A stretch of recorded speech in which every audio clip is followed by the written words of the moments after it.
welcome. My name is Karina Reynolds. I'm the Executive Director of Center for Book Arts, and I am also a member of the Contemporary Artists Book Conference Planning Committee, the CABC committee. I will be the moderator for this session, and before we begin, I just want to thank all of you for attending today, and also to thank our sponsors, Deirdre Lawrence, and who has been a longtime supporter of the CABC and Center for Book Arts, as well as the Grolier Club.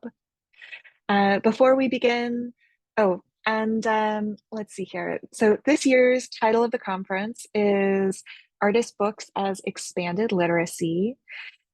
Through the various panels and sessions over these 2 days, we will explore this question: how can artist books expand upon ideas of information and visual literacy, conceptions of language, data visualization, and methods of presenting research and beyond? This panel today will specifically discuss the topic of Asemic writing, something that I hold near and dear, and I've seen a few people on the call today who I know are practitioners of this particular art form. So I'm really excited for these presentations. First, I will introduce each of the panelists. They will then each present, and then we will have a discussion and a Q&A session after. So please, participants, feel free to add your questions to the chat at any point. And at the end, time permitting, I will read them out loud to the panelists after their presentations. Our first presenter is Adeola Eze. Eze is a second phase postgraduate researcher at the Center for Arts, Memory and Communities at Coventry University in England. So welcome from across the pond.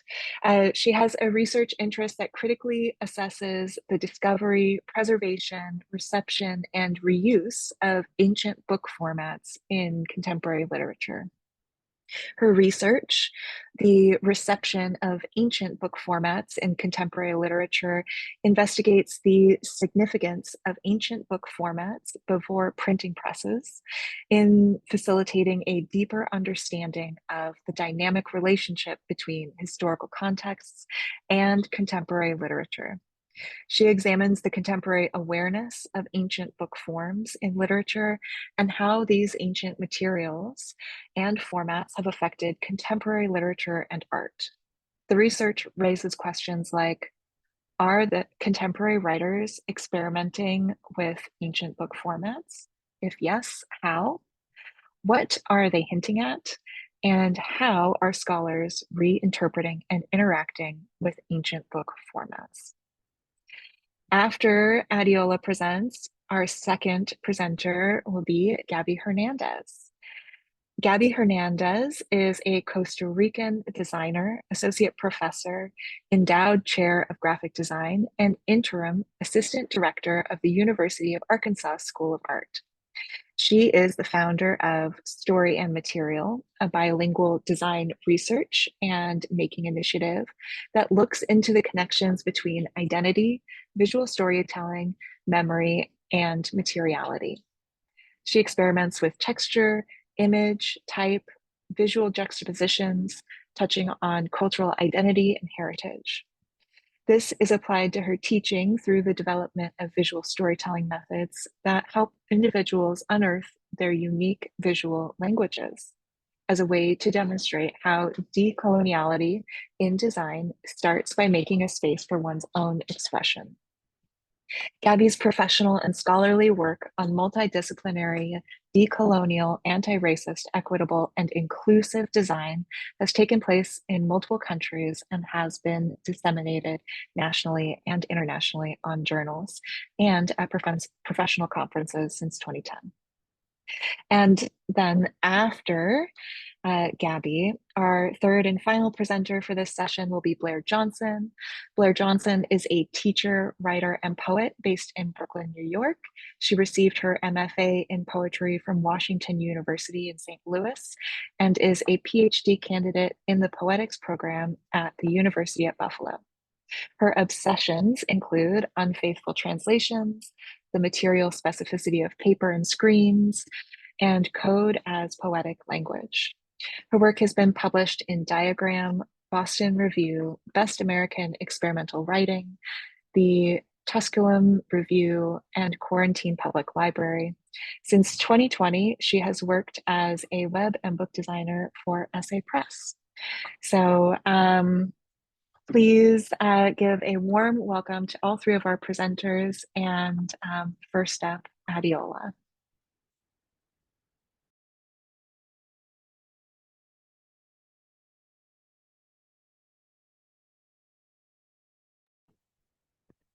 Hello, everyone. Good to be here today. I'm very excited to be sharing a part of my research with you titled, just a second. Yeah.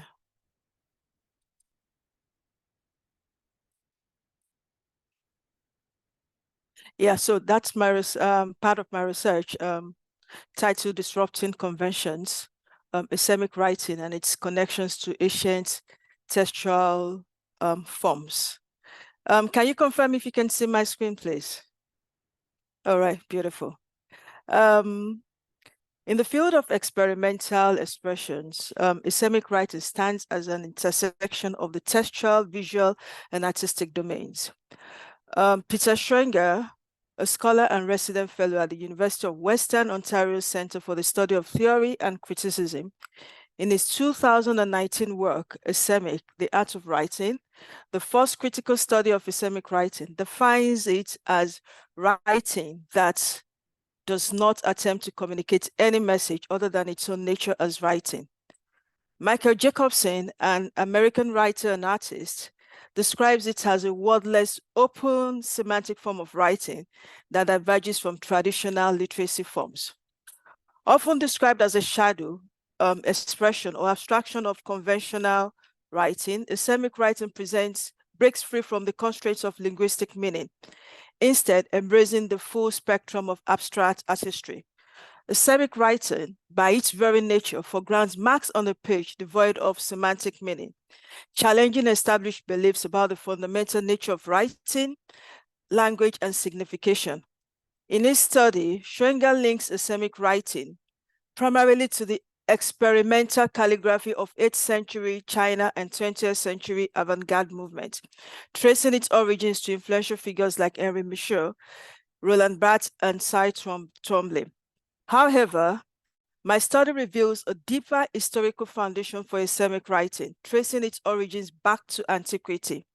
In my presentation, I discuss this ancient basis through three key avenues.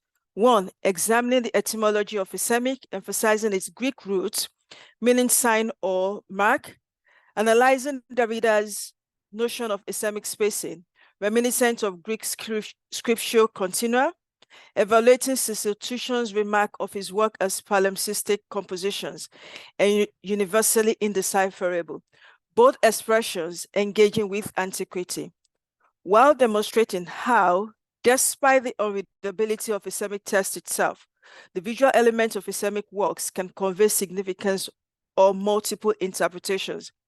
I argue that Asemic writing's illegibility challenges conventional notions of meaning, introducing ambiguity inherent in its polysemic nature, as these forms inhabit a liminal space between legibility and illegibility, significance and insignificance.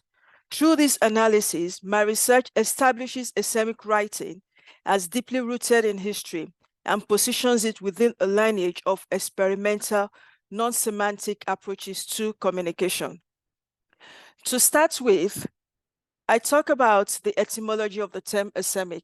The birth of the Asemic writing movement can be traced to the late 1990s, specifically in 1997, when Jim Leftwich and Tim Gaze, artists and poets, were credited with coining the name the term Asemic to describe their quasi-calligraph works that they were creating at the time and sending out to various poetry magazines.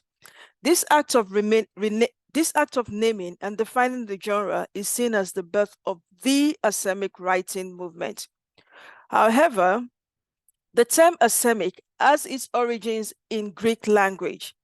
According to Jim Leftwich, a key figure in the Asemic writing movement, the root word semia is derived from the Greek sema, meaning mark, sign, or token. The privative prefix "a" is then used to negate or neutralize this meaning, resulting in the term Asemic to denote writing that transcends conventional semantic content. This etymological analysis is supported by scholar Peter Schrenger, who notes that the prefix of functions to negate or neutralize the normal meaning of what follows. Thus, Asemic writing eschews the signifying function of language, instead creating marks and symbols that resist semantic interpretation. Therefore, Asemic denotes writing that moves beyond the conventional signifying function of language, creating marks and symbols without semantic content. The online Scott Jones Greek English Dictionary entry calls it asemos and describes it as unintelligible, if you can see here, as unintelligible here, and then as without significance. Yeah, without significance, meaningless, going from Aristotle's definition of the word as a connective. This root in ancient Greek shows that the idea of Asemic writing as precursors in pre-literate forms of visual expression, reflecting a long-standing human impulse to create marks and signs that transcend conventional meaning. While the modern Asemic writing movement coalesced in the late 20th century, the term itself has deep historical roots. Beyond that, Asemic writing has deep roots in the visual and gestural traditions of historical writing systems across diverse cultures.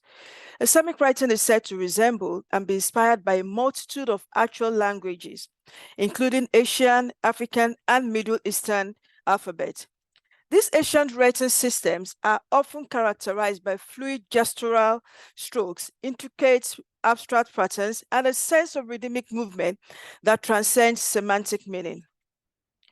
In Asian calligraphy, the distinctive styles of Asian calligraphers like Zhangzu during the Tang dynasty between 617 and 907 CE bear striking resemblance to contemporary Asemic writing, and it has been argued, in fact, that Asemic writing roots can be traced to this Tang dynasty. Their nearly indecipherable scripts, exemplified by Zhangzu's work, have become a source of inspiration for modern Asemic artists.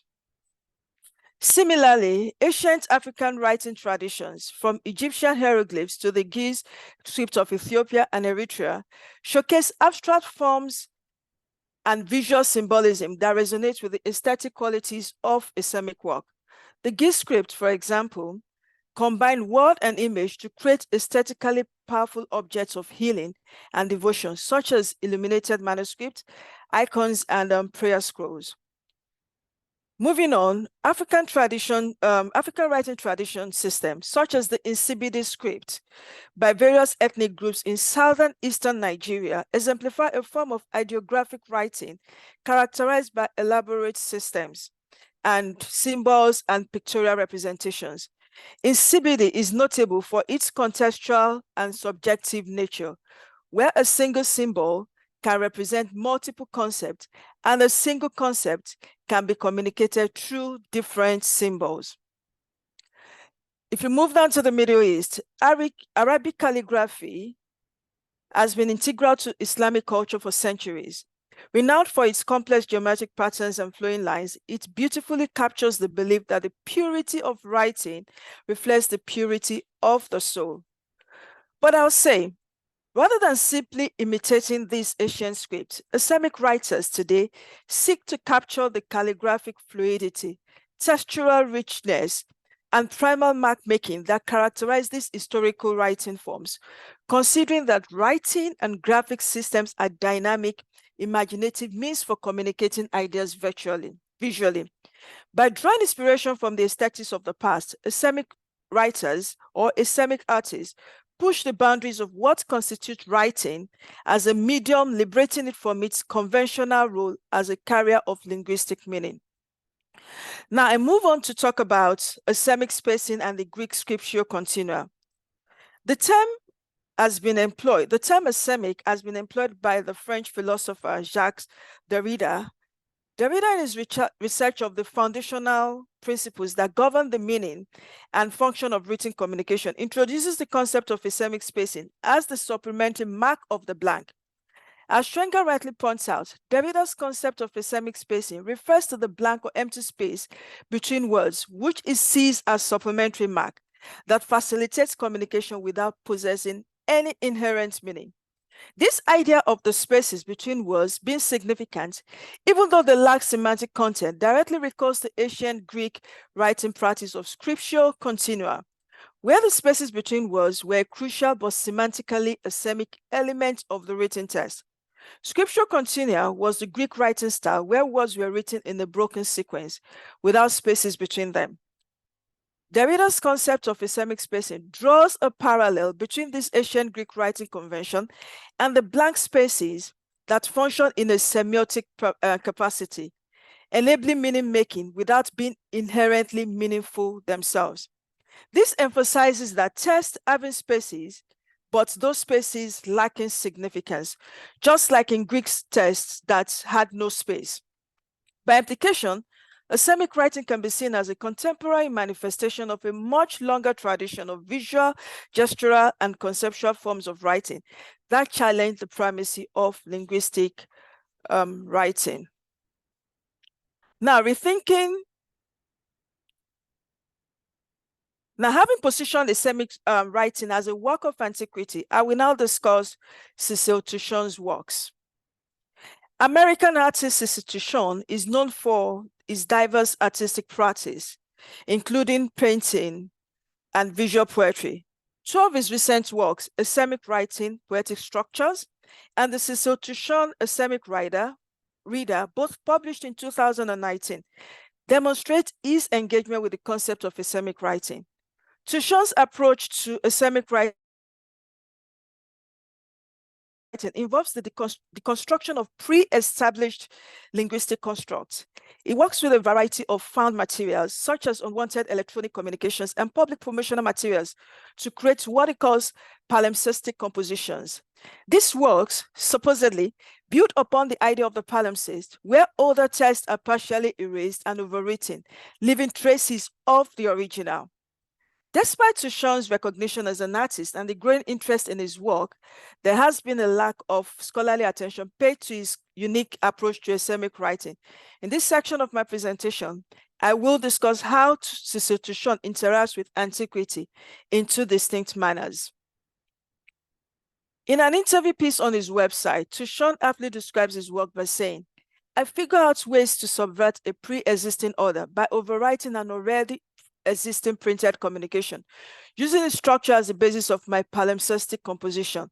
The main point is that all of it is based in and relates to language, even though I'm taking it on a journey into the realm of the abstract. Since it becomes a form of visual art, it has the capacity of being universally appreciated as something to do with language, and at the same time, universally indecipherable." Cecil Touchon's characterization of his Asemic works as palimpsestic compositions highlights his engagement with the historical tradition of layering and overwriting text. It talks about overwriting an already existing printed communication, typical of a palimpsest, an ancient manuscript where the original text has been scraped off, erased, or washed away, but traces still remain visible underneath the new text written over it.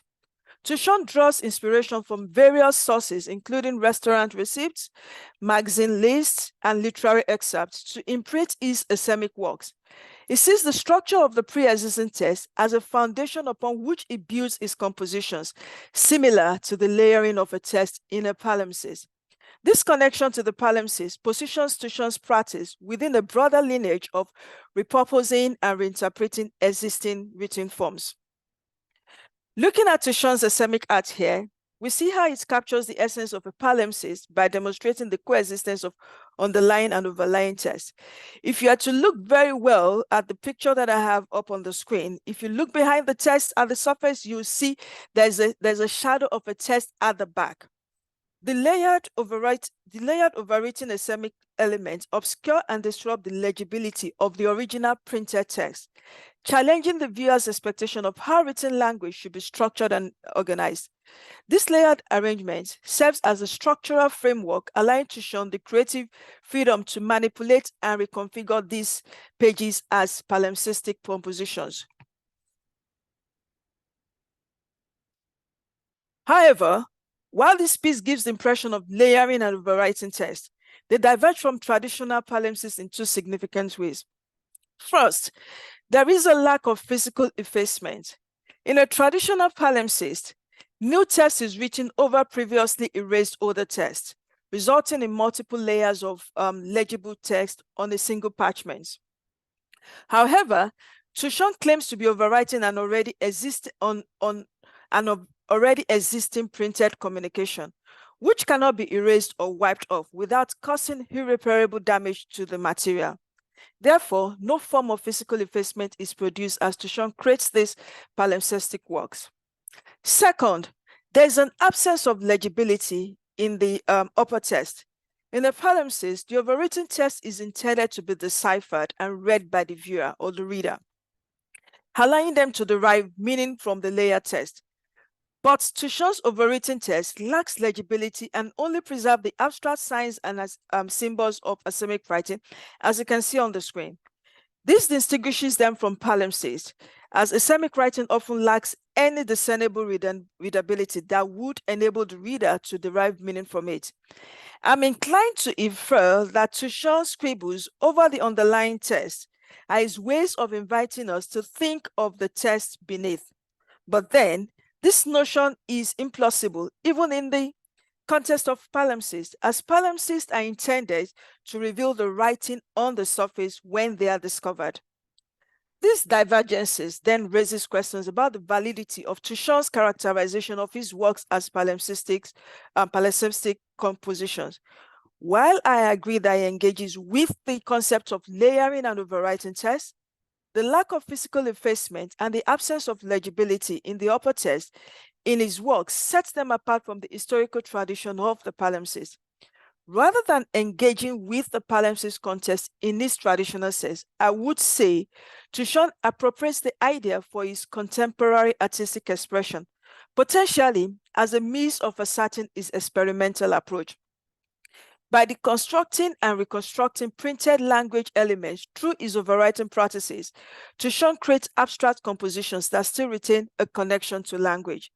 But then, despite the absence of logical coherence or precise referentiality, Asemic writing exhibits a certain level of readability and perceptibility that can be observed on conscious and unconscious levels. This characteristic potentially reflects certain aspects of the human experience, as writing does not just contain semantic information, it also contains aesthetic information when seen as a shape or image and emotional information. Thus, it becomes open to many interpretations or no interpretation, presenting its nature as polysemic, where you read a single text like Touchon's piece and it generates multiple meanings or no interpretations due to the different layers of perceived writings, the different layers of writing, and elicits different emotions in its readers, depending on how it is read and the interpretation deciphered. Jacobson argues that Asemic writing, characterized by the absence of words, can make links with many linguistic components, including words, colors, and even music, irrespective of the languages used by the author or the reader. This occurrence enables the manifestation of elusive emotions, efficiently bridging the gap between a subjective experience that is challenging to grasp and the domain of visual representation, all while abstaining from imposing any certain interpretation. Now, I discussed Touchon's second allusion to antiquity. Touchon refers to his Asemic work as being universally indecipherable. Beyond the common trace of Asemic writing's indecipherable nature, to the medieval Voynich manuscript and the modern Codex Seraphianus. In actual fact, this idea resonates deeply with the mysteries and ambiguities surrounding ancient scripts like the Linear A script and various glyphic writing systems like the Mayans or Egyptian glyphs. This is because Asemic writing, like ancient glyphs, can give us an intimation of meaning when there is no meaning. Much like the Linear A script, which remains largely undeciphered to this day, Touchon Asemic works present a form of writing that is universally indecipherable to the average viewer. The lack of clear semantic meaning in this ancient script, where the underlying language has eluded scholars, parallels the way Touchon's Asemic compositions resist straightforward interpretation as depicted in the image presented. This indecipherable nature of Asemic writing and how it affects meaning can also be traced back to earlier classical civilizations, particularly to ancient Greek nonsense inscriptions found on Greek verses. These earliest examples of what could be considered Asemic writing comes from ancient Athenian verses dating back to the 5th century BCE. They are written in Greek letters but do not form coherent words or sentences and appear to be meaningless scribbles or drawings that do not convey any semantic meaning. These inscriptions consist of undamaged letters that, despite their intactness, convey little or no meaning at all. Following from all of that, one defining feature of Asemic writing then, which Touchon employs greatly, is its ability to erase conventional meanings, rendering the text unreadable or incomprehensible and thus indecipherable. The presented image here, similar to a redacted document, shows certain phrases that have been obscured, although remnants of the original words appear to remain. This technique relates to Derrida's concept of sous-erasure, translated as under erasure, which involves writing the word as usual and then crossing it out while leaving it legible. This signifies that the crossed out word is inadequate or inaccurate in conveying the intended meaning. However, because the term is still necessary for communication or understanding, it remains visible, like you can see under the scribbles. This creates a tension between the presence and absence of meaning, highlighting the complexities and uncertainties inherent in language and interpretation. Derrida's concept of sous-erasure offers a lens through which to interpret the polysemous nature of Touchon's work as it exposes the inherent ambiguity of language, revealing the simultaneous presence and absence of meaning. Touchon's deliberate act of erasure emphasizes the fact that erasure designates an in-between state of physicality that marks the shift from presence to absence. This technique highlights the limitations of language while acknowledging its necessity, creating a space for multiple interpretations and challenging the viewer's assumptions about the fixity of meaning. The next image, which is an antiquated receipt that Touchon has overwritten with his Asemic marks, provides even more complexity for the reading of the work. It is intriguing as the reader is left to make sense of the words remaining on the receipt, while trying to imagine how the crossed out words could have added to the overall meaning, as the process of erasure denotes the evidence of trace that we have of absent writing. Does it add to it, or does it subtract from the intended meaning? What is Touchon trying to convey with the words left on the page on this image, like other tree, eat in, and the date and the time? Are we meant to imagine what sort of meal it was, or what does it not want the reader to see? As Leftwich notes, a sermon is a unit of meaning, or the smallest unit of meaning. An Asemic text then might be involved with units of language for reasons other than that of producing meaning.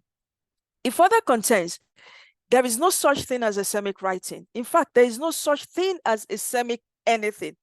Everything is readable. That is, can be and will be given meaning. The Asemic is an unattainable ideal. In essence, everything is fundamentally readable, implying that it can and will be ascribed meaning. Leftwich proposition, which posits that all entities inherently possess semantic content, whereby they convey meaning or significance through the medium of language or symbols, leads to the conclusion that Asemic writing, by its very essence, contradicts the fundamental nature of its nomenclature, which implies a lack of meaning. Instead, it has the potential to embody polysemy, leaving interpretation to the individual reader, as Gaze argues. Asemic texts have no writer-intended meaning. If you, the viewer, perceive a meaning, you've created that meaning yourself. Meaning is construed by the viewer or interpreter of the text, and this emphasizes the subjective nature of meaning-making in Asemic writing. If a viewer perceives meaning in the abstract marks and symbols of Asemic text, it is because they have managed to attribute that meaning themselves, based on their own experiences, their own emotions, and cognitive processes. Schwenger explains this interplay of meaning and emotion as suspending the observer in a productive tension. Flosser opens, in observing writing, we are observing a gesture. And to understand that gesture, we must place ourselves in the place of the writer. At its core, Asemic writing presents us with a non-signifying element within a signifying system. While the shapes and scribbles may be devoid of conventional meaning, they still hold significance as visual forms because, like in ancient times, all language and writing systems are open to be undeciphered until it is deciphered. Thus, all language starts as Asemic. This raises the intriguing question: could what is considered non-language today, such as Touchon's Asemic art and all the other Asemic works, become language tomorrow? Or is it possible that they already constitute a language that we're ignorant of at this point? While Touchon may not intentionally seek to have his works understood in relation to antiquity like I have done, his use of language and concept rooted in ancient traditions suggests a deeper connection. By speaking of his works in terms of palimpsestic compositions and drawing inspiration from diverse writing systems across cultures, Touchon creates a collage of antiquity through Asemic writing. In the light of this, we can draw parallels between Asemic writing and the early stages of writing across different cultures. The Greek alphabet, earlier discovered textual materials, all started out as Asemic until they were deciphered and assigned meaning. Thank you for listening. Thank you so much, Adeola. Okay, I am now going to ask Gabby to join us.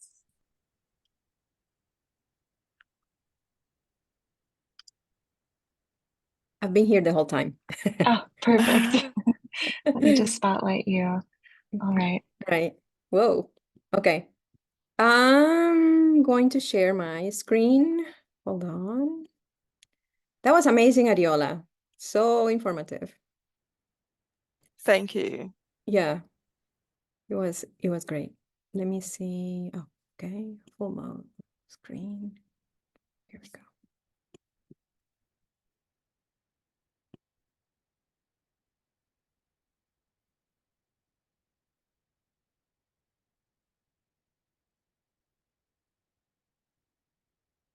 Can you tell me if you can see my screen? Yeah? Yes. Okay. Everything else looks fine? I hope. Okay. All right. Well, my talk today is a little bit of many things. First of all, I am fairly new to the thinking as Asemic writing in that context. I've been playing and to some degree applying Asemic writing into my work, particularly my collage work, for many years. But the connection that it has facilitated Asemic writing, the connection that it has facilitated as a manifestation of decolonial design research, which is my main area of focus of research, my main focus, has been one of the most motivating things that I've been doing in the last years. I've been able to really connect with many different kinds of theories, scholars, read things from some of Adeola's references. So it's been a really enriching process to me as a graphic designer and someone who started researching decolonial design from a very theoretical perspective, who since the last 5 years, more or less, that research has become more practical, more tactile, closer to what people will define as art. So hopefully this whole connection will make sense for everybody. And I have really beautiful pictures. So, okay, let me see here. I want to start with and I'm going to show you the English translation in a minute. Jorge Drexler, he's a very important singer in Latin America because his music is not only extremely beautiful in the songs, in the harmony, in the melody, all of that, but it also talks about things that we all think about all the time, right? About existence, about the world, about how we are, what we are, humanity, and all of that. So this particular excerpt of the lyrics of this song, which in English is translated as movement, it talks about how we, humanity, we are what we are because we continue moving. We have been moving throughout, existence. And that movement includes the carrying and the evolution of anything from our memories and experiences to, all the struggle and all the hurdles that we have had to confront every time. And how things like songs, like birds moving in the sky, and alphabets, they need to continue moving, evolving, changing as we go, right? So in many ways, this is very inspiring to me in this context because it reminds me that everything that we talk about in this context of artist books and artistic expression and visual communication design and all that is just a response of our ability to, put ourselves out there, experiment, be curious, and also staying alive, right, as a humanity. So first of all, I pose that artist books are inherently then snapshots of the human experience. And this human experience, this visual manifestation of each one of us as individuals in this world, help inform our general understanding of where we are, right? So in the back, you see an artist book by one of my grad students from when I was teaching in Florida. And it's really beautiful work. I hope I could talk about those in particular, but this time is mostly illustrative. So I'll talk a little bit more about student work later on. So going back to the lyrics that I was just telling you about the song, we are naturally just very curious, of course. We are here gathering from all parts of the world and talking about these things thanks to our curiosity and our ability to create. But that also coincides with our ability to stay alive, to survive and evolve and continue on, right? That's the human experience. And then, but what happens with all of that, right? Like, how do we handle it? How do we pass it along? How do we leave a legacy?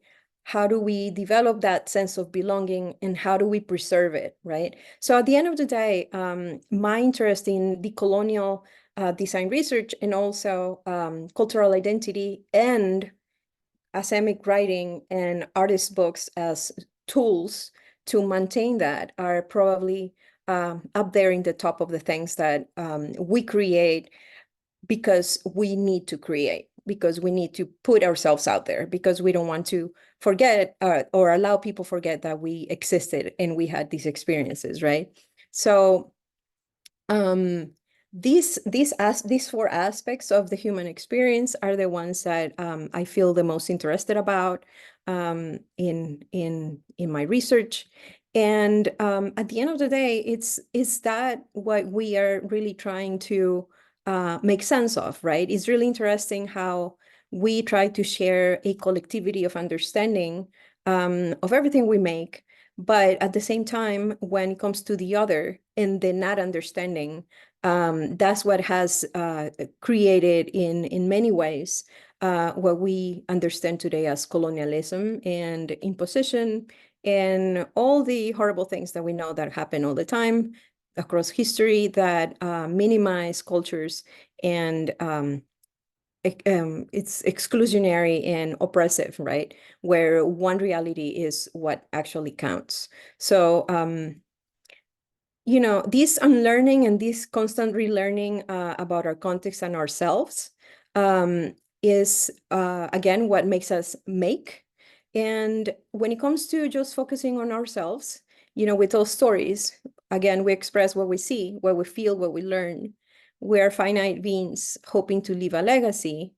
And thanks to that evolution, right, our brain and our hand connect so incredibly well because we envision, imagine, feel, and the first things that we always do as babies, inclusive, we start scribbling, we draw, paint, write, right? We make those marks that are first motivated by what feels right. So this unmediated way of thinking about ourselves, our way of putting ourselves in the world is what makes it very unique, right? Like each one of us is very much carrying a completely particular, unique way to express ourselves.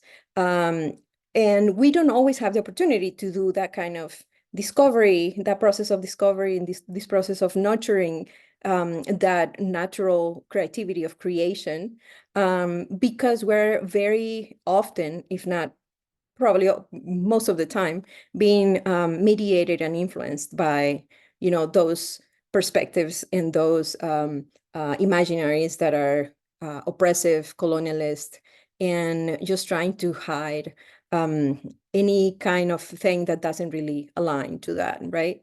So we have been covering surfaces forever. We have been trying to put ourselves out there through, you know, some of the elements that I mentioned before, marks, scribbles, lines, you name it.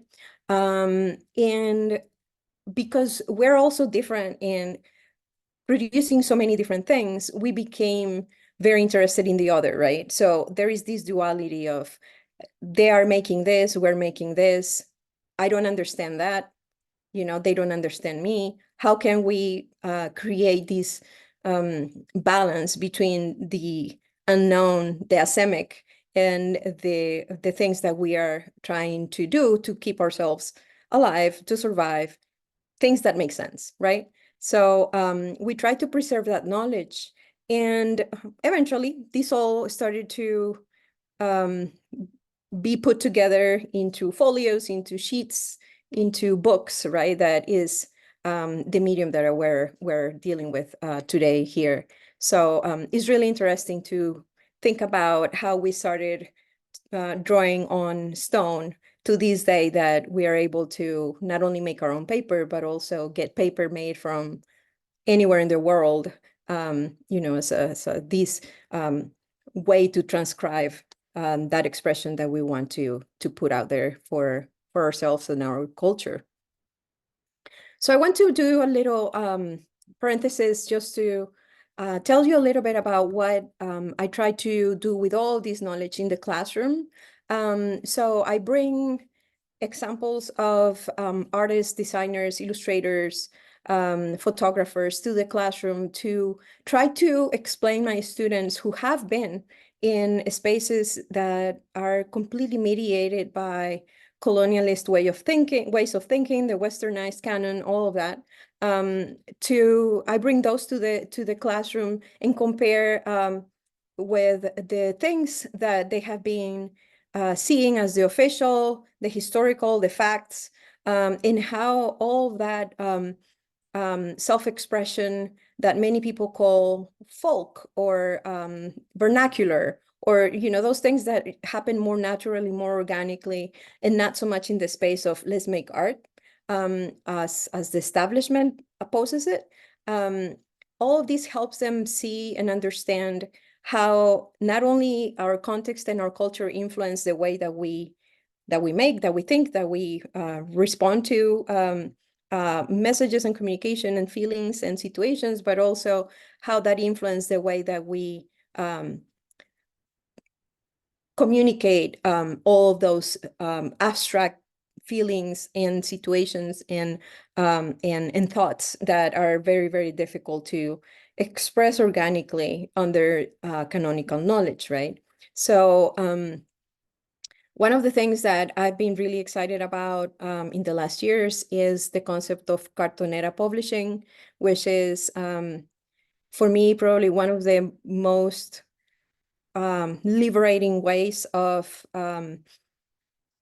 bringing this idea of unmediated processes and materiality into writing that, you know, itself as prose or as fiction, as narrative is really also very much a reflection of the author. But when you have the opportunity to actually make the whole artifact and put it out there for people to consume is very empowering. So this is one of the things that I try to also bring to my classroom and show to my students as a way to for them to connect and feel more being able to experience more of the sense of risk that it requires to just take everything that has been taught in design history, put it away, and just try to make by feeling, by emotion, by just the organic movement of the hand many times, just like that.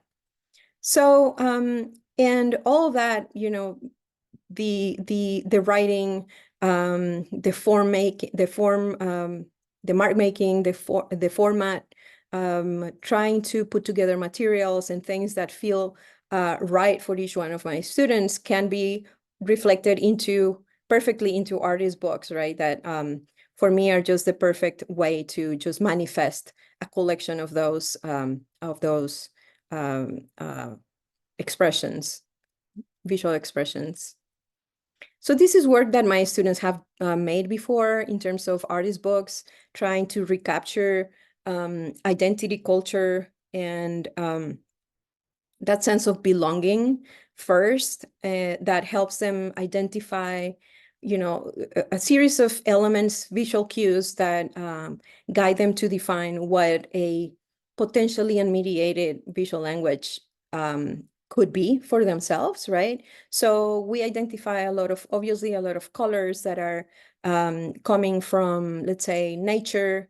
There is a lot of symbology based on weather, on animals, on fauna, on things that become part of their everyday that usually are not really given the appropriate attention, because the way that we interpret that is, and because its nature is completely separate from the human making and the human experience, right? So there is a lot of that. There is a lot of writing, capturing the writing of other people before us.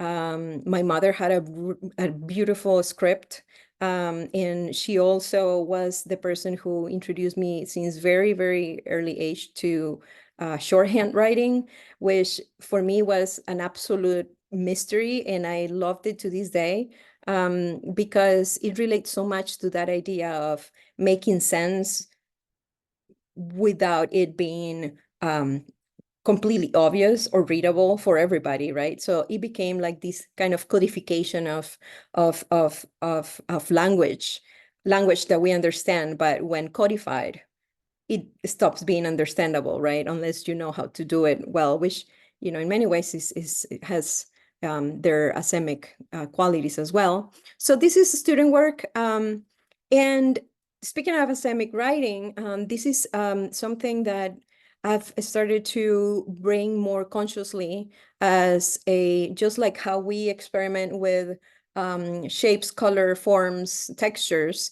Asemic writing is a very beautiful way for these kind of methodology to help ourselves and the students to rediscover the personality of our hand, right? Like, what is it that our hand wants to do that feels right, that feels comfortable, that feels expressive, that feels emotional, that doesn't have to align to the expectations of a canon, the understanding of the people that surround us. So for me, this is probably one of the most important parts of this discovery of visual, like unique, personal, unrepeatable visual languages that we're able to produce from our perspective, our cosmovision, right? So because this is a way to recognize and bring to the visual level all of those things that relate to orality, to gestures, to emotional expression, feelings that are many times very difficult to communicate through writing, right? So how do you, for example, we have words for like frustration, but how does it look like, right? So, and it may look very differently for me, for the people here in this session, for students. So those kinds of emotional experiments through making is what really helped them get to that sort of liberation of and the unmediated states of thinking that canonical knowledge limit us very much in that regard. One of the things that refer to these in very directly actually is the most pure and mediated way of looking at expression when it comes to the use of drawing tools, writing tools by infants and toddlers, right? So when we are in that fresh state of mind, when we're really trying to just explore, right? Just see what happens and just be curious. I think that we really need to come back to that in many ways. And it's inevitable to connect different styles of asemic writing to that origin, right? To that just sense of allowing ourselves to be and to have that connection with the instrument that sadly enough, we many times forget that there is really beauty in a very deep sense of connection with the instruments that we use instead of thinking so much about what the end result is going to be. I am fascinated with the work of Lisa Cocking because she has not only experimented beautifully and produced beautiful work on asemic writing, but she also brings in unexpected materials to her work. So in this case, this is sewing, this is thread that she uses to, instead of ink or pencil or a pen, she uses the thread as a medium to express that writing. So those connections between the writing and the unexpected materials for me, which may make more sense or a lot of sense for this person, right? So that kind of difference in the way that we interpret even the format that these expressions can be taking. And another thing that is really intriguing to me that I continue to look into, because the students today are having a really hard time dividing or separating themselves from technology. I find the work of Christopher Skinner to be really interesting. And this is kind of oldish work from 2010. But then he was trying to make sense of his asemic writing exercises and how that could be represented through typography making software, right? Today we have programs like Glyphs that allow us to do that, not only in the context of letters or words, but symbols, which I find to be a huge step further because we see that asemic writing doesn't necessarily have to be functioning in the way that we understand letters or the alphabet to connect and to have the sense of flow. So the experimentation of the lines, of the shapes, of the size, of the volume, and all those elements that we consider when we're designing type is just a very, very interesting exercise that today's digital resources allow us to do. So all of those things I try to bring to my classroom. And this is a little bit of where this originated from my practice. As I saw it before at the beginning, I started looking into decoloniality and visual expression from a more theoretical perspective than, for personal reasons. And thanks COVID, I was in a space where I was able to, not only able, but needing to do something different that will really allow me to bring a lot of feelings to the paper in a way that do not have to align to, what we consider to be good writing or good art or things that we understand, right? So these are very early experiments on what asemic writing could look like based on actual writing. So this is a collection of multi-layered thoughts, feelings, experiences that I started to put on top of each other for a series of days that at the end that produced semi-obsessive need to continue doing marks, continue exploring like spaces in between those marks. Like in here, for example, I think one of the things that I enjoyed the most was seeing how the empty spaces, the negative space in the back could become, its own way of abstracting visual interest from what is done here. And same thing here, a bunch of little tiles of experiments that share color and style. The previous example connects to this one. This is a little bit more formalized, sort of asemic writing / collage situation that I started to develop more intentionally for a project that I took on in 2022, where I was going through a self-imposed project where every day I will be producing something visual that will recapture or document a memory of any kind as a way to kind of like have this collection, these books of memories that are not quite presented as narrative, but as visual artifacts. So this is part of that. This is also part of that. So there is a lot of painting and digital intervention and writing on top of things. So it's very multi.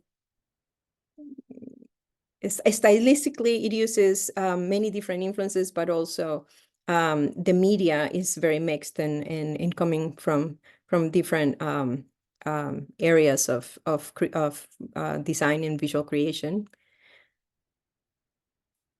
So this is part of that as well. And then going back to the idea of recreating symbols, or maybe thinking about alternative ways of understanding our alphabet or our letters.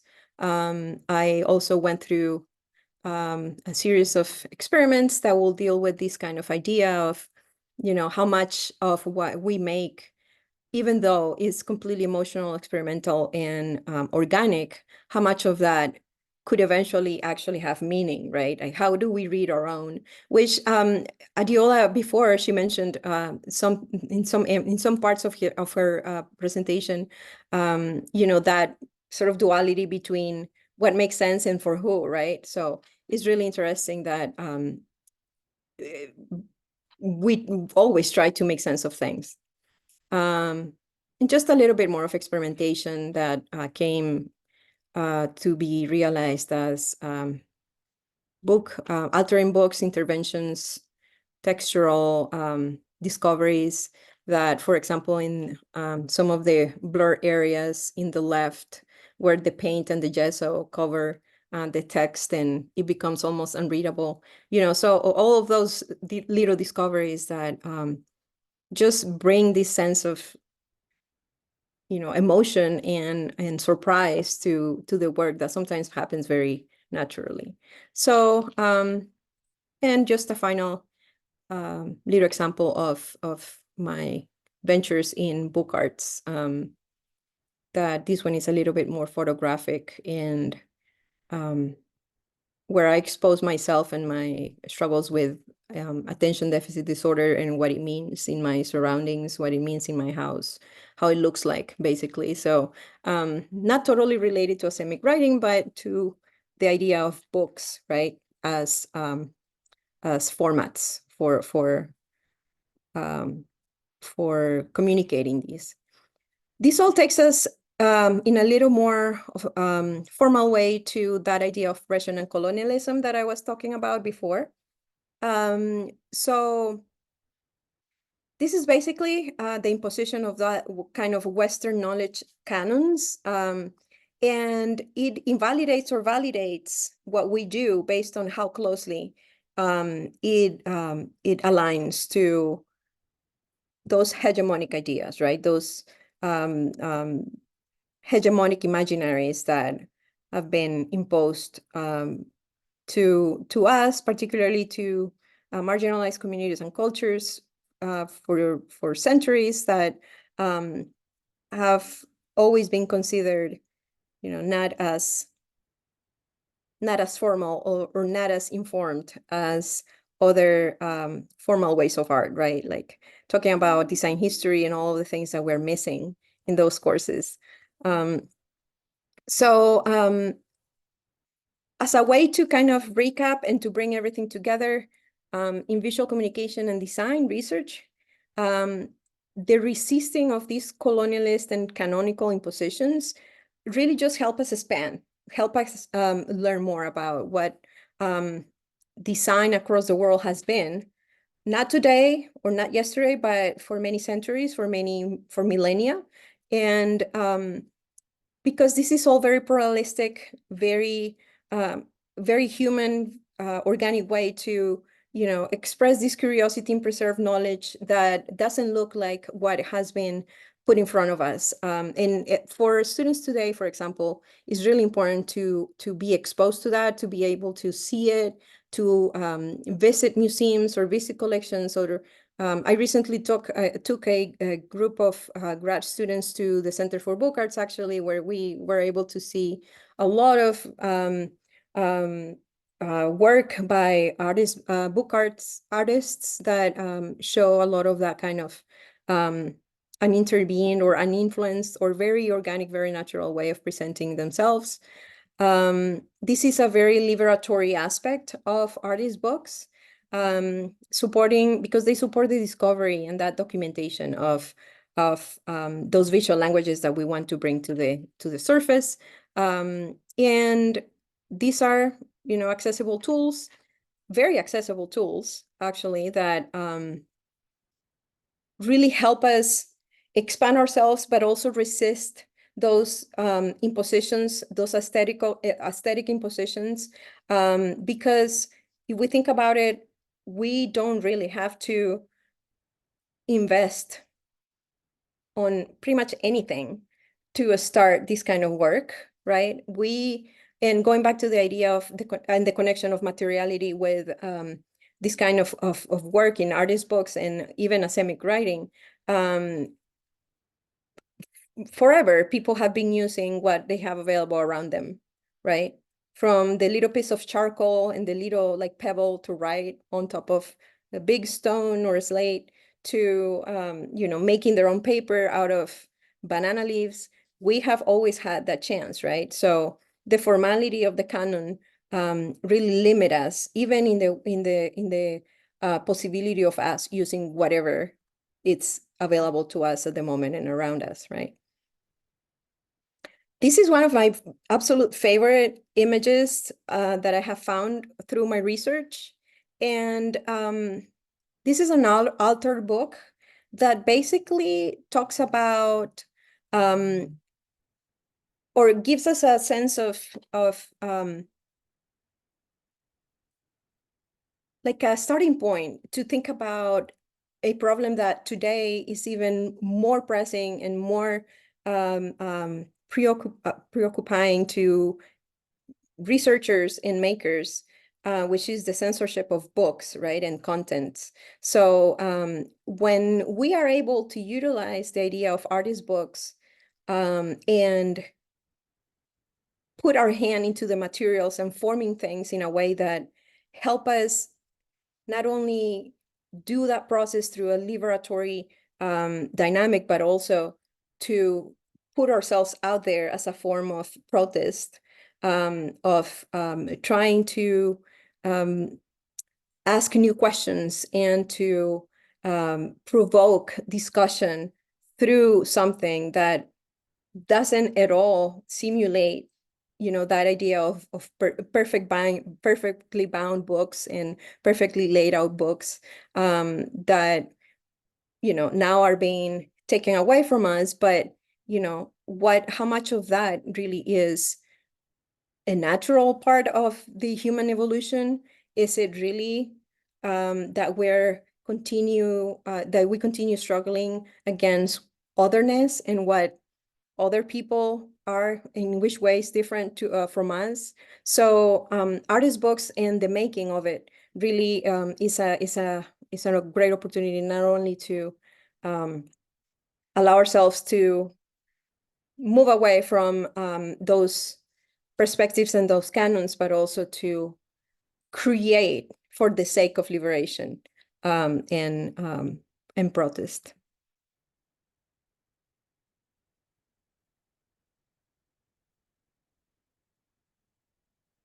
So the unknown, right?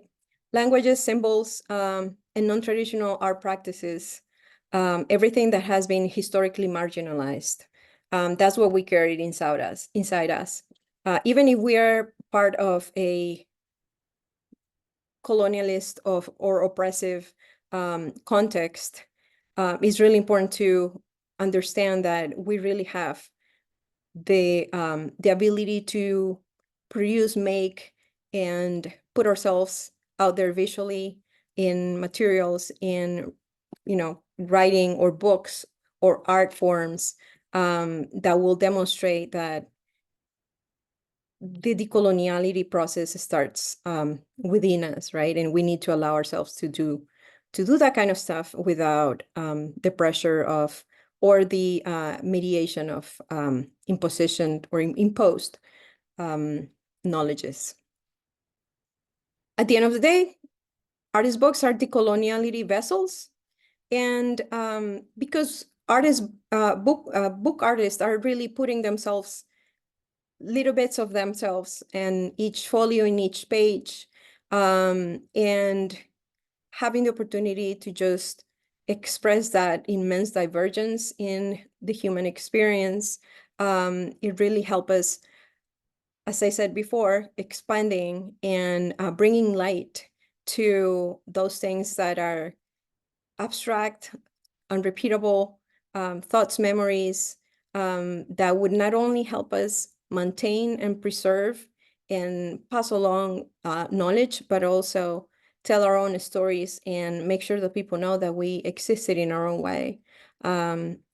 So yeah, I'm ending with this quote by a series of authors who wrote an article in the context of indigenous knowledge as well, saying that decolonizing research promotes naturally the inclusion of traditional knowledge systems and acceptance of native, in the context of the article, indigenous ways of creating and sharing knowledge. So I think that if we continue aligning with this idea, I think that the Decolonial project is going to continue, hopefully become stronger, and design and art will look very different from what it has been looking like for centuries. That is it. Thank you so much, everybody. Thank you very much, Gabby. So many interesting ideas are coming to mind after hearing both Adeola and you speak. Let's welcome now Blair Johnson.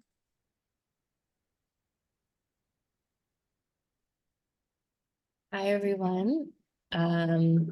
So wonderful to hear both of these talks and just to be in this space and with all of you looking at asemic texts, which I could do all day. And just I'm so excited to talk to Adeola and Gabby as well.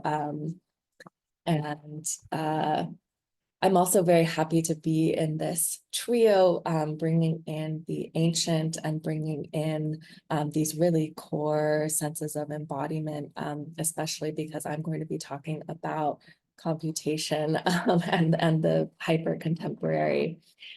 So let me share my screen. Okay. So everyone can hear me and see everything.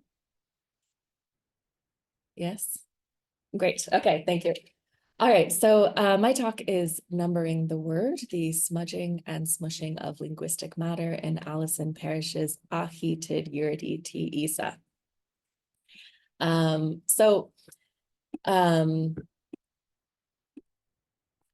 going to start with the title that is printed on the cover of Alison Parrish's chapbook, When Did Tints Inf?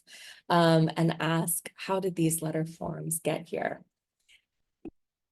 So at first glance, I read a capital W, but then it sort of reforms as I look closer into maybe a V that's been printed badly. Peering even closer, the lowercase u also isn't quite right, so a letter T has been printed over the top of it. And that F at the end is definitely close to an F, but then it extends a millimeter above all of those other ascenders. And so the more I stare at these titles forms, these supposed misprints just become more baffling. Even more so turning to the next page when I see that the title is reappearing almost identically to that cover. So what I initially disregarded as like a stray spot of ink underneath the U, a little printing mishap, now seems like expertly printed, perfectly reproduced through this letterpress process both times. So as I move even further into the pages of this book, which is almost kind of paradoxically beautiful in its materials, the prose blocks present a unique instance of asemic writing. Both Wendet and its novel-length, fully digital predecessor, Ahi Tid Yuridi Ti Isa, which I'm going to devote the majority of my talk to, were produced through the same process and create a classically asemic scene of reading. They hover right up against language, but ultimately refuse to inaugurate an experience of language. All of the textual elements remain, just not quite in their usual patterns. There are serifs, ascenders and descenders, patterns of lines and circles. It's very obviously text, and yet I can't have that experience of text. So the texts draw their power from this visual proximity, which presents a sense of language that is withdrawn on closer approach, inviting an embodied response that the texts then deny. However, like other asemic texts, neither book conjures the embodied movement of the hand as it writes, which Gabby spoke about so beautifully and Adeola did as well, which we really felt in all of those, like whether it was through thread or through ink or paint, that there's this hand that is moving across the page, creating these forms, that there's this gesture of writing. You all know what writing is, I don't know I'm doing this, but that are nevertheless void of semantic content.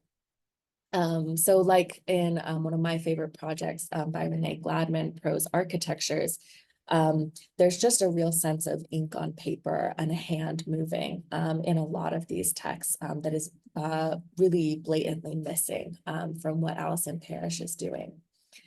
So I would argue that the letter forms in these prose blocks that we see here in Alison Parrish's book are more word-ish than wordless. And so looking at any single line produces for me the sense that if I could just kind of brush away all of this excess, that language would emerge, that there's something underneath all of this particulate that I could excavate.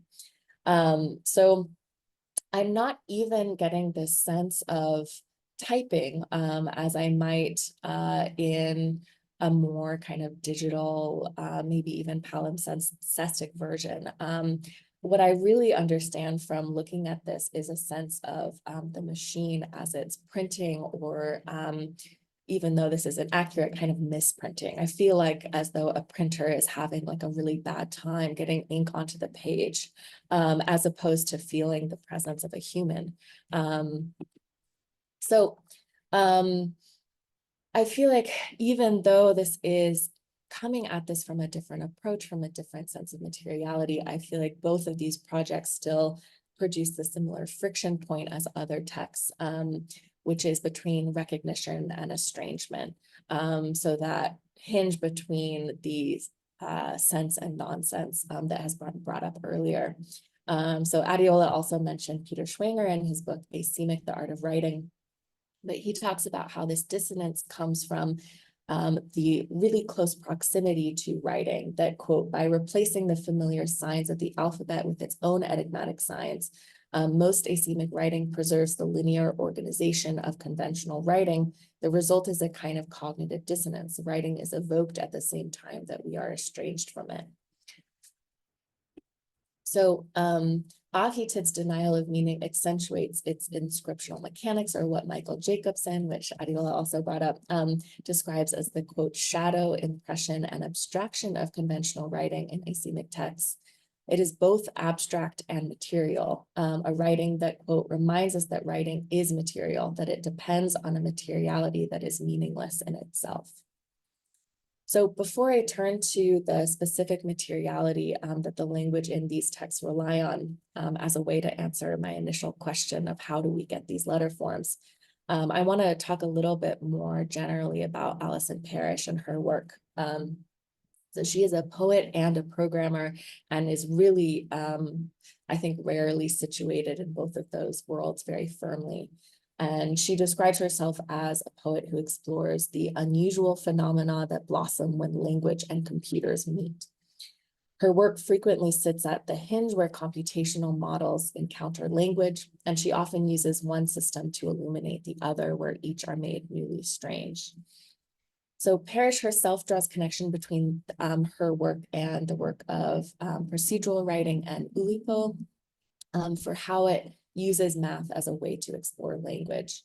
So in a talk about another project called Compasses, Expressive Interpolations of Spelling and Sound, Parrish draws from a statement by Jean Lescure, who wrote that, quote, when the revolutionary conception of the objectivity of literature emerged, it became newly possible to view literature as something that was open to all possible modes of manipulation.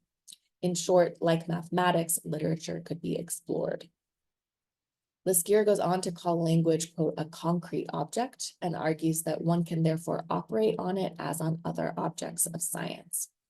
So I think what Parrish is doing often is making this idea of operating on language as an object quite literal through different computational methods, but in a way that really pushes both language and computation to their logical brink. She's often breaking both language and computation in a way that I find interesting. So she has argued that new ways of writing are new ways of exploring language, and that computational models can make this metaphor tangible. And similarly, the poet and artist bookmaker Amaranth Borsuk's term data poetics is relevant here, which she describes as responding to the surfeit of language through an exploration of the relationship between these two materials, words and numbers, as kinds of data around which meaning can be built, an index of information to be explored.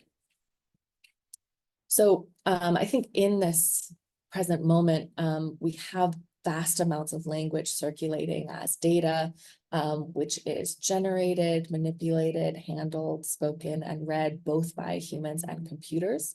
And this turns language into this thing that is in need of navigation. And I think that is only becoming more true as more corporations are going toward generated language and large language models, which is a little bit outside of the scope of what I'm going to talk about, but is something that interests me. So what we see on the page in Wende and Ahitid are the results of poetry generated as an expedition into computation. Text passed through the machine moves through an incommensurate system. What Parrish pulls off, however, is to arrest that passage at a moment that allows for the distinct nature of each system to remain illuminated. We see what computation does to the word to make it computationally legible. So finally getting to my question of how these forms were made, the answer is that Parrish simply turned a digital process meant for making images onto the word. So the letter forms come by their proximity to language by passing word images through a fundamentally mathematical process. And she used what's called a GAN, or a generative adversarial network, which is a type of machine learning model that analyzes a data set in order to produce new elements for that set. So this section is a bit technical, and one of the reasons for that is that we often resort to, I think, human metaphor when we're talking about what computation does. And it's very hard to avoid doing that, but I want to really get at what's actually happening. So that's just a way, I guess, of apologizing for the jargon that is about to appear. So what the GAN does is you give it, in this case, bitmaps of words, whole words. So here we have a bitmap of the letter A, but to train this particular model, Parrish is using images of the entire word. And so what the model does is it analyzes this big set of all of these different word images, and it looks for the statistical similarities. So it's looking for what are the distributions of black and white pixels, what kind of general shapes come up, what patterns are appearing, and then it makes a decision about, okay, what is a word image and what is not a word image. So based on that analysis, it can then say, it can then produce new word shapes. And so mathematically speaking, what the GAN is producing are words according to what it has analyzed as what a word is. So all of this smudginess and strange pixelation is coming from this requirement for the GAN to produce new images for that data set, so as to not repeat anything that it's already seen. So it's never going to repeat a word that it was given. It's going to pull from what's called the latent space, or the kind of between, that between space. So the forms that appear in Parrish's text are the statistical abstraction of a word rendered only as their digital material. So this field of black or white pixels. So even though these statistical models are working at the particle level, the already recombinant visual language of letter forms, and especially typography, really lends itself to this mathematically recombinatory process at the level of the pixel. So there's a kind of magic that happens where, in a way, this shouldn't work, but because type already has so many repeatable elements, it somehow produces almost language in a really incredible way. So Zach Whalen, describing this project, talks a little bit about why this happens, and both why it succeeds and fails, writing that sorry, that's the GAN. The reason these fail to resolve has to do with the learning model inherent to the AI in use, a generative adversarial network. The problem for text is that whereas for bitmaps of images, modifying the color of a single pixel might make a noisy image incrementally more similar to some target image, typographic glyphs are indexical and relatively sparse in terms of the information required to recognize a small bitmap as an image of one letter or another. The fact that one can almost read Ahitid Yirditi Isa is its most remarkable feature. So when you have, for example, a photograph, you have so much information that the GAN can use. Whereas as you saw in that bitmap, it's relatively simple. You actually don't have a lot of pixels or variation to go on, which is why the GAN is in some ways less accurate because it has less information. So what I want to argue is that the text performs translation of text into image, where the words the word image's identity is made legible to and therefore manipulable as visual data by being turned into numbers. And I'm going to talk about this a little bit more at the end, but I really don't mean translation here in the sense that it makes the word image and numbers equivalent. But I'm thinking about scholars of linguistic translation, where the word translation names an entire problematic. And I'll talk more about that in a little bit. So although the eerily word-like images are mostly illegible to us, with a few exceptions, like we have the word more on this page and kind of where's as well. These are equally legible to the original words from that data set to the program that generated them. However, to us, the words in Ahitid speak instead to the conditions of their own making. Furthermore, because the output produced is not textual as far as digital objects are concerned, so you cannot type these, you can't automatically make paragraphs or have it behave in a word processor. Parrish also had to write a program to reverse engineer every page of text. So she describes to, quote, make sentence-like things. She used 3 models, one to produce words with initial capitals for the beginning of sentences, one to produce words with trailing punctuation for the end of sentences, and one to produce lowercase words for the middle of sentences. And an even more complicated maneuver, to appear to have justified prose blocks, she had to figure out a mathematical process to arrive at that same output.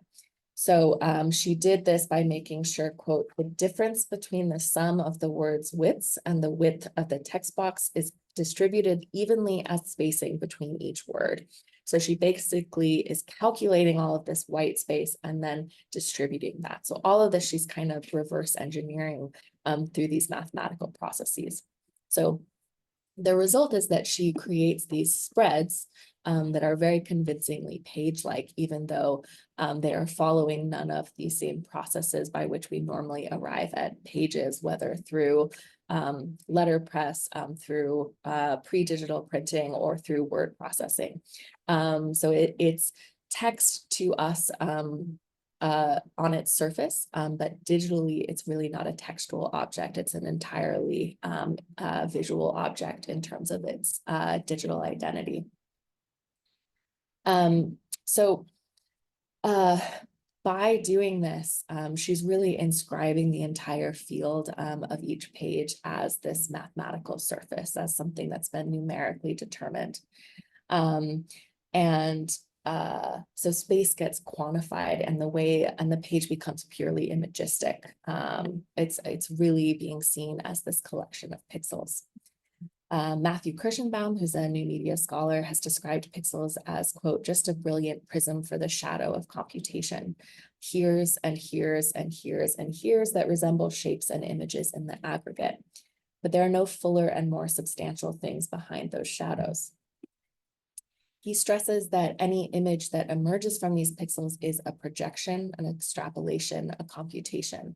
Everything ultimately reaches our eyes is a calculation, abstracted paradoxically as ever more arbitrary renditions of symbolic values that have their ultimate expression in magnetically coded flux reversals, electrostatic charges, or other idiosyncratic forms of inscription. So everything that we are seeing on screen is this abstracted layer based on these electros, these sort of like, I'm not going to remember the right terminology for the electrical language, so I'll move on, sorry. So furthermore, Kirschenbaum argues that digitality itself is defined through the transformation of the continuous to the discrete, and the abstraction from material from that electrical layer. The run-amok particulates of the word images in Parrish's text hail back to perennial questions, namely, if the alphabet is endlessly permutable and a combinatoric system, what is that smallest unit of its atomization? Something that has been creative fodder for like typewriter poetics, etc. And I think what Ahitid proves is that this question can be answered differently depending on the materials of a word's production. The moment between the machine and its inscriptive mark is an offering of creative intervention, of possibility and agency, which remains true even for digital text, though in a less tactile way. And what we are allowed to perceive in Ahitid is the word's constructedness as a digital object, by seeing the unity of the word atomized into digital material. So I want to end by returning to the question of translation and what it means to translate the word into image by way of the number. Parrish reveals that the translation of a word by the number is not a process of equivalence, but a complex exchange between one constructed system and another. And translation here is a complex and materially based practice. So the concept of equivalence has been more thoroughly discussed in the context of translation studies, more traditionally concerned with questions of meaning and linguistic hierarchies. Lydia Liu, for example, has suggested that the act of translation hypothesizes an exchange of equivalent signs and makes up that equivalence where there is none perceived as such. In similar terms, Neothise Kai writes that translation names, quote, a practice of creating continuity from discontinuity. Translation is a poetic social practice that institutes a relation at the site of incommensurability.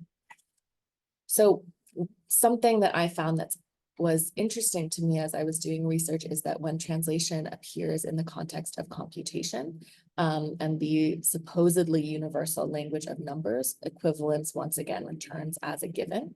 And it operates under this assumed weightlessness that we can transpose one thing from another without any consequences, which I think emerges partially because numerical systems tend to operate with this air of universality and transparency, as opposed to being a system themselves. So we don't even see this process of translating everything through binary as an exchange between one constructed system, that of language, and another. And that's even more true because the human agent behind a lot of these systems is displaced to the point of invisibility. So what I love about Parrish's texts and her work generally is that she restores translation's friction to the surface. And she really draws the word and the number into this place where their encounter is still visible on the page. So I think the pages of this text are one of the rare sites where this encounter visibly rests as opposed to being resolved in a way that it's no longer accessible to us. Parrish's translation becomes the mode by which she can magnify the productive distortion of the numerical on the linguistic, a digitized visual field formed out of statistical analysis. Her work places the word's encounter with the number under the lens to record the metamorphoses of the word by the number and the number by the word. In other words, she takes the digital word at its word. She locates the site of the equation, not where one system is subsumed, but rather the threshold where one realm meets another. Numbering the word produces a translational materiality, and its status as translation is made acutely visible, magnified in that materiality, communicating the facts of its own making. Thank you so much. Thank you very much, Blair. At this point, I'm going to invite Gabby and Adeola to join us again.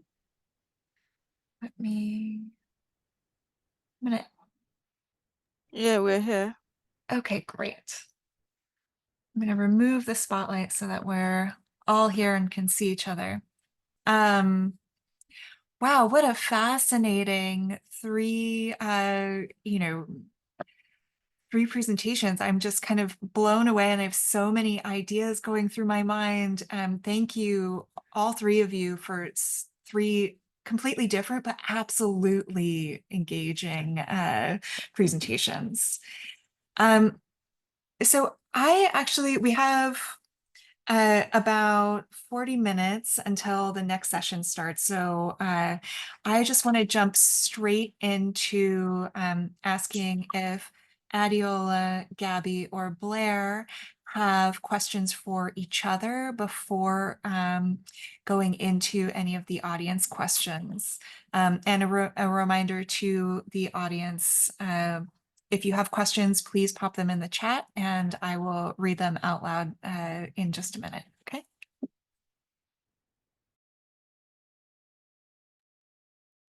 I have a question for Adeola. I was really fascinated by seeing the different forms of palimpsest by Cecil Touchon. And I wonder if you could talk a little bit about, do you feel that the gesture of the palimpsest changes when it is sort of post-printing on something like a receipt versus when it is kind of like pre-printing press? I'm just thinking about how wonderfully you span these different eras, and like thinking about what the palimpsest does in each of those different times. All right. Corina, do you want me to answer now, or do you want to take all the questions first? No, go ahead and answer. Okay. Yeah. All right. Thank you very much, Blair, for that. So I'm not very certain as to if I want to see all works Asemic as being palimpsest. So the idea of the palimpsest comes from the fact that due to some economic issues, all right, in antiquity, particularly in the medieval period, in terms of getting the resources, the parchment or vellum, which is the animal skin for writing at that point, due to scarcity, there was a need to reuse previous materials, previous parchment that had been used before, centuries before then. All right. And so the idea is to erase what has been written on that. Okay. What has been the ink that has been written. So it is erased, or sometimes it is scratched off or scraped off. All right. But the material itself remains. Okay. So the parchment itself remains enough, I mean, still in good use to be able to write another text on it. Over the time, after years, especially when these materials were rediscovered, all right, it was noticed that there are some other layers of writing under it. And so over time, layers that were supposedly erased or effaced would rise. And then you have on a particular palimpsest or a particular parchment material, you have two different layers of text. Sometimes we had more than that. And so to the idea of printing, using a printed document as a palimpsest doesn't really suffice, because the whole essence of it is lost. And that brings to the question of the fact that you cannot generally recreate a palimpsest. Now, I have another poet that I work with, and his work was to take a palimpsest, a poem. He wrote a poem about Angelo Mile and the discovery of Cicero, the Republicus palimpsest. And then basically another artist, Thomas Ingmeier, redid the work in palimpsest form. So looking for an old an old antiquated material, just like Cecil Touchon did, and then wrote the poem on that palimpsest, on that vellum. All right. And one of my arguments is this: the essence of a palimpsest is the fact that the text on it would have been erased. In this kind of a situation, that same kind of situation, you don't have that kind of effacement there.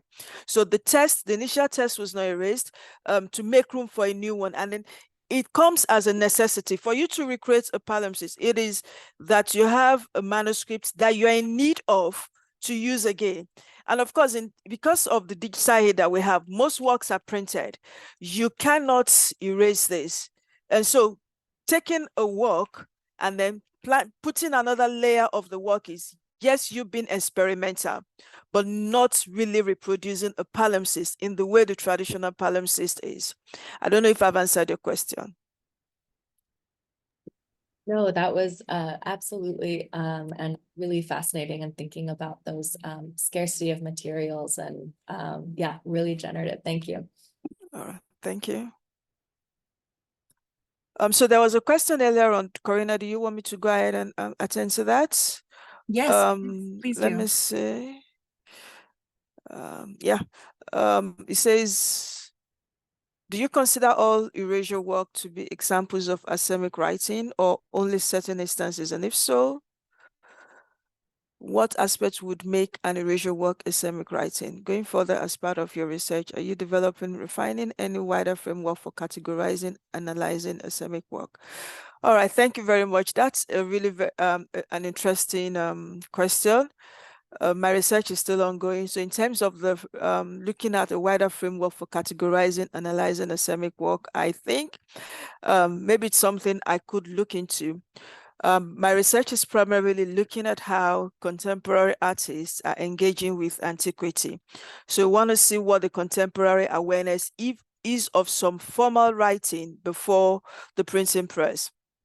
And so if defining what Asemic work is, I'm not too sure if that's my field, defining what it is. I'm basically looking at how artists are engaging with it. It is an experimental work. It is a very fascinating piece, okay? And Gabe, yeah, I think, yes, Gabby, as earlier on, I mean, showed a lot of fascinating work, and I'm really very impressed with that. And like I asked the question, are you in any way inspired? Because the question I ask is, are you in any way inspired by anything in antiquity to develop your work? You talked about glyphs. That was a question, and I think you've attended to that. So in terms of Asemic work, if every form of poetry is if every work of poetry that is erasure is Asemic, I'm not very sure if I can define it. In fact, I think, yes, I can say not all erasure work is Asemic poetry, to the best of my understanding, as far as my research is gone. Because one, Asemic writing has to do with works that have supposedly no semantic content or meaning, basically working on the abstract markings or the symbols without any form of linguistic reference. But on the other hand, erasure poetry, which can incorporate some Asemic or some bit of abstract or visual elements, the core element of erasure poetry is to create new meaning from a new work. Time did not permit me. I actually wrote out all the words from Touchon's piece, where he had that erased poems and left some words, and I tried to make meanings out of it. And except, like I said, meanings are to an extent very, very subjective. All right, there are no clear meanings that you can decipher except to begin to look at it if it appeals to your emotions as a reader or as a viewer. Now, for an erasure poetry, you create something new. Whatever words that are left from the erased poetry, from the work itself, brings on a new meaning, which is deciphered, which you can see, okay, which comes out as clear as possible. Of course, poetry is still sometimes can be subjective, but then we do have an idea of what's the author, what the author's intended meaning would be. Okay, that might be different from the received meaning, but in terms of the author intended meaning, you'll be able to decipher that in a work of erasure poetry.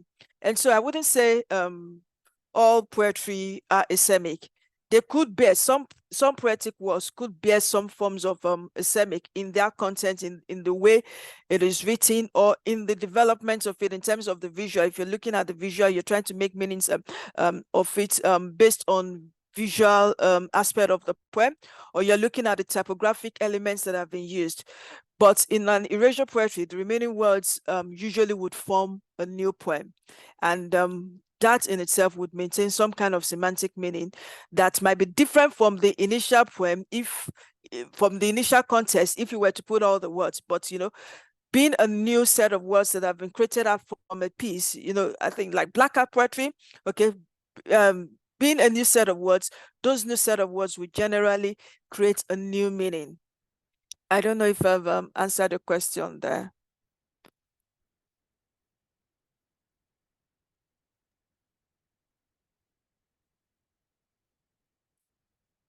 Thank you so much, Adeola.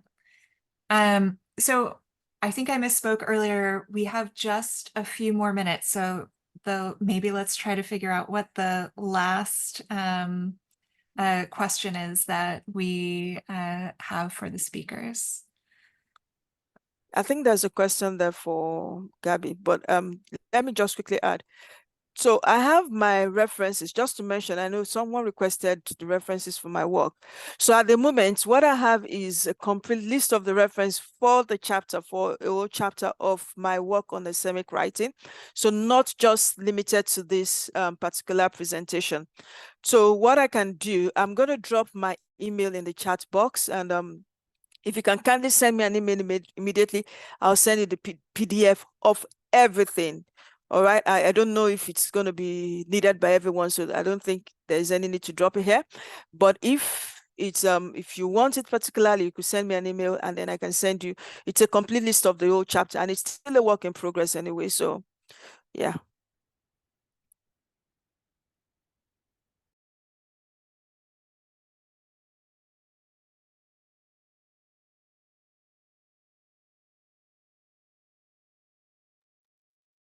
Am I supposed to respond anything? What question are you referring to, Adeola? I'm sorry, that you said for me. I Yeah, think I there's a responded. question. Okay, all right. Maybe I don't know if you Let me see. responded. If you responded already. Yeah, there was a question. Are you talking about the ancient glyphs?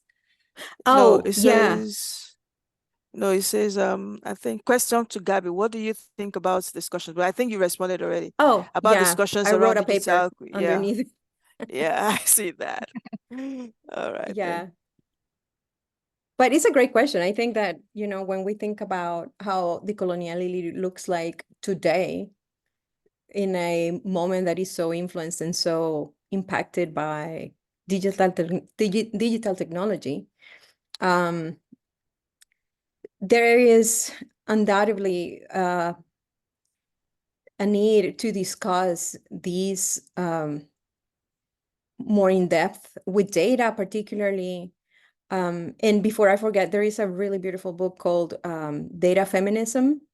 And it talks a lot about how, for example, women and women's issues have been excluded significantly from data collection and research, right? We know that, for example, in medical research, women and particularly women of color are usually the least researched populations. So that itself is one way to think about it, right? But also, when it comes to technology, I feel that we need to be aware that technology, as we know it here, is very different to what technology has been around the world for forever, because there is technology in every culture.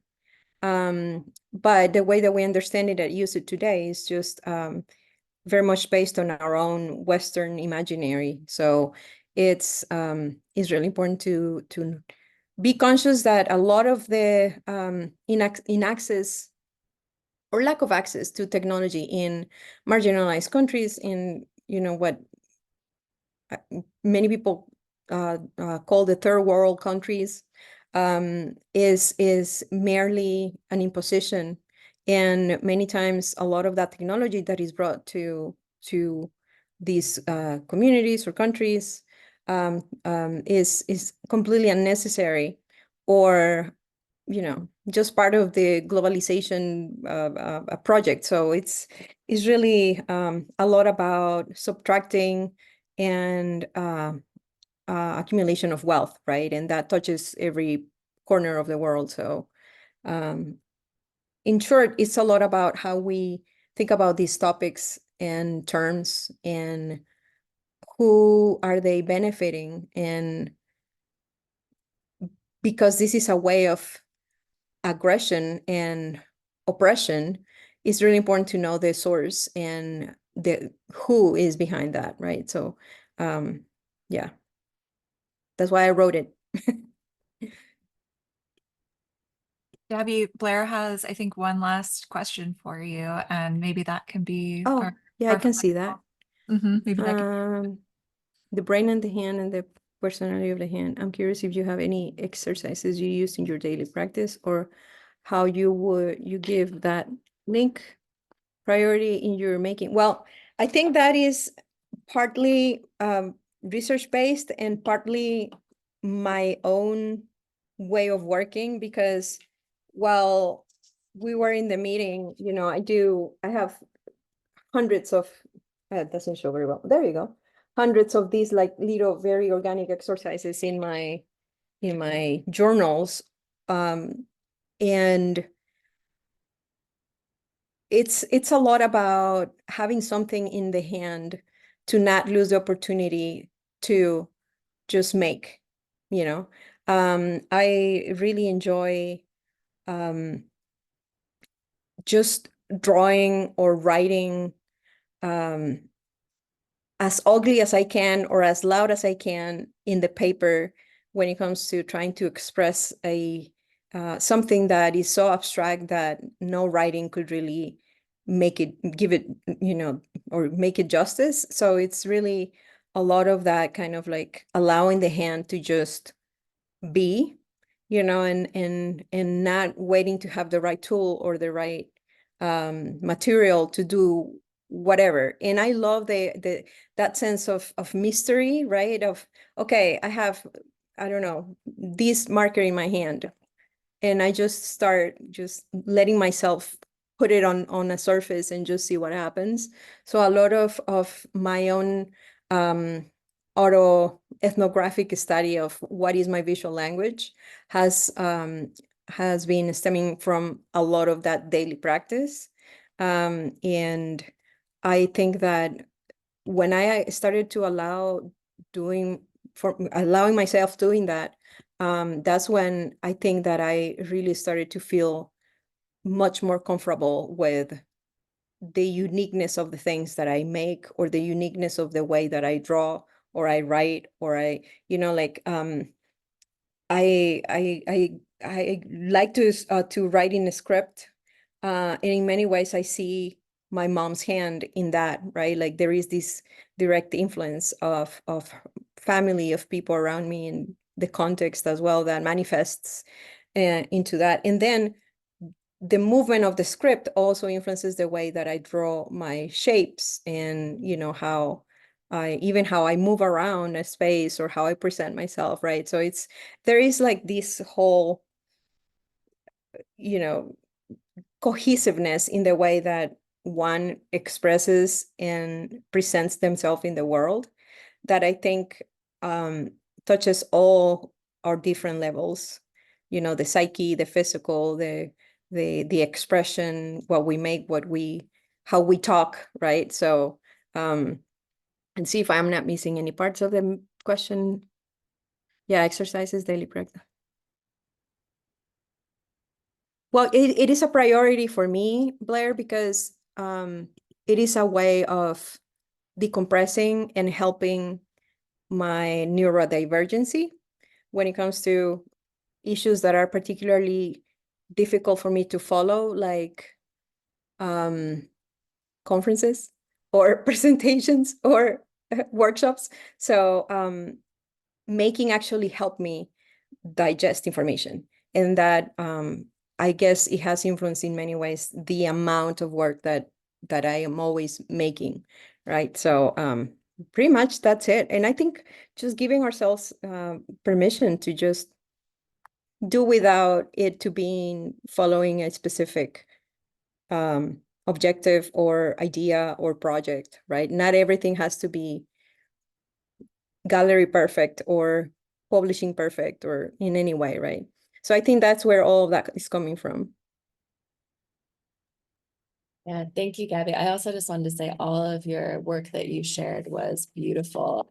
And I was really interested in how distinct each one was from each other, but yet still linked in some way. So yeah, thanks for talking more about that. Thank you. I appreciate that. And I just want to give one last thank you to Adeola, Gabby, and Blair. It almost seemed like we had the past, present, and future, but also firmly rooted in the now, all together in this session. So thank you for bringing such a broad range of looking at Asemic writing to the conference. For those of you who are still tuned in, the next session on analog manipulations, illegibility, and artist books is about to start. I'm going to pop that link in the chat for everyone, just in case you'd like to join in. Thank you again for joining us at CABC, and I hope to see you in the rest of the sessions. Thank you so much, Karina. Take care, everyone.